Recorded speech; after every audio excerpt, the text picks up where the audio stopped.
In the beginning of your relationship, was your partner charming and loving? But once it got more serious, they completely changed. Don't be ashamed if you've experienced this, as this is not your fault. We can all be too trusting, giving, or loving, and that's not something to feel ashamed of or question. The purpose of this is to spread awareness for others and empower ourselves. Narcissism is often used as an overarching term, but true narcissist personality disorder is a diagnosis. Narcissistic traits can be present in anyone. Please understand that healthy relationships are about love and balance among partners. If you feel like you are being dominated, controlled, or held down in your relationship, please reach out to a professional and get safe. Please talk about what is going on in your life.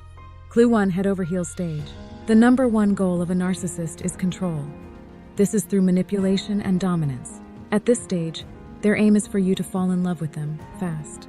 They are incapable of love, as love is about considering the other person. However, for a short period of time, they are capable of pretending. Do they go above and beyond with gifts? Are they charming, playful, and somewhat mysterious? This is what makes it hard, because this is sometimes exactly the type of trait we want in a romantic partner.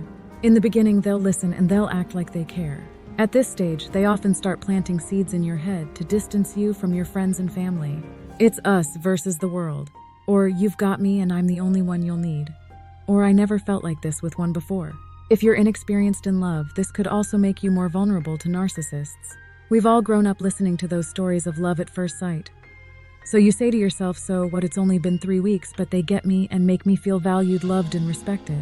However, it's only a matter of time before they let down their guard and start manipulating you in subtle ways. They get jealous or accuse you of cheating. Their behavior starts to get inconsistent for no obvious reason. They gaslight you by planting seeds of doubt. You're just too needy. Or I thought you were smarter than that. Or I didn't know your memory was so bad. If they can get you to question your reality, then it makes it so much easier to manipulate or control you. Clue 2 is a serious lack of empathy. True empathy requires you to see the world from someone else's view. The narcissist will never see value in that because it's beneath them in their minds. So how to tell if they have no empathy? Well, from their words and actions. Do they invalidate feelings? Do they never see anyone else's point of view? Ever been in a relationship that just has no depth, where the other person was able to move on so quickly and disregard you? This is a sign there was no empathy present. Clue number 3 is self-centeredness. Narcissists are a walking double standard. They don't compromise. Why would they? In their mind, they are entitled. They desire your praise and admiration. But at the same time, they will criticize and call you names when you ask for the bare minimum of consideration or thoughtfulness. They need you to feel small so that they can feel important. But this is emotional abuse. Selfless and self-centered people pair up nicely, as one takes and takes and takes and the other continues to give. You deserve someone who cares about what you need and makes you feel valued and loved. That's not asking for too much, that's the bare minimum. Also, please be careful in thinking you can heal narcissists, as they don't even know they are sick. In their minds, they are valid and that's all that matters to them. Sometimes the hardest part about this isn't spotting the red flags. It's knowing what to do when you spot them. Because for so many of us, we don't feel whole without them. We can easily brush them aside or justify them as we don't feel valuable unless they say we're valuable. Clue number 4 that you might be dealing with a narcissist is someone with an inflated ego that needs constant admiration. We all like talking about ourselves, our accomplishments, or our abilities. But narcissists constantly bring the conversation back to themselves and make themselves look better by putting other people down in the process. To them, they are superior, which means they think you are inferior. Also, listen to what they say.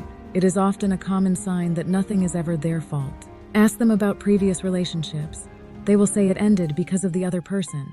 They can't take accountability for anything because in their mind that means they have done something wrong, which would make them inferior, meaning they will also never admit to fault, and they will never apologize. Clue number 5, you might be dealing with a narcissist, is that they lie a lot.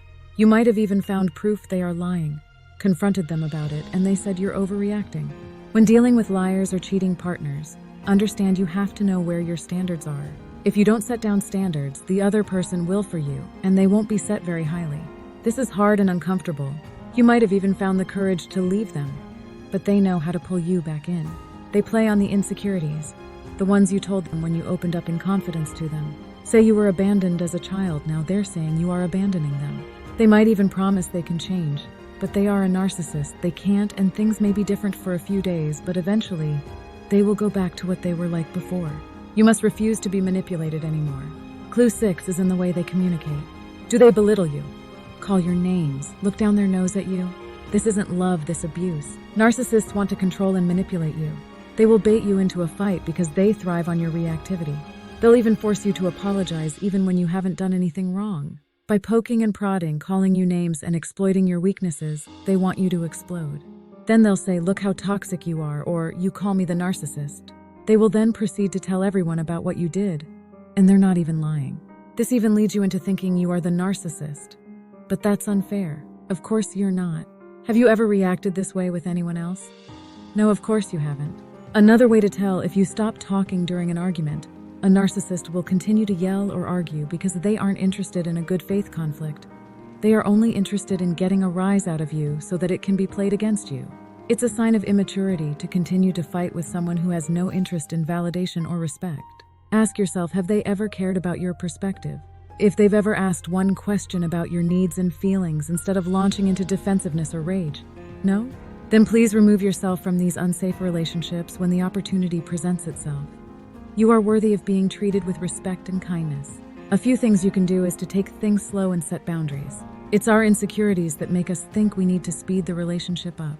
For many of us, our partners never had the chance to respect our boundaries as we never set any. We are programmed to think that talking about our boundaries will create distance and put people off us. This doesn't mean we can't have fun at the start of relationships, but it means they need to show us consistency. This helps us not to fall in love with someone and become blind to the red flags. By fully understanding what toxic behavior looks like, you can prevent it from entering your life. Be assertive about what you know is right and wrong, as the right person. An emotionally mature person will have no issue with that, whereas a narcissist will see you as being too much. They don't want to work too hard to manipulate someone. To them, unfortunately, there are plenty more people to prey on. Thanks for watching today's video, and please consider subscribing for more relationship-based content. If you often find yourself in toxic relationships and want to understand why, please check out this video on our channel. I'll see you there. Goodbye for now.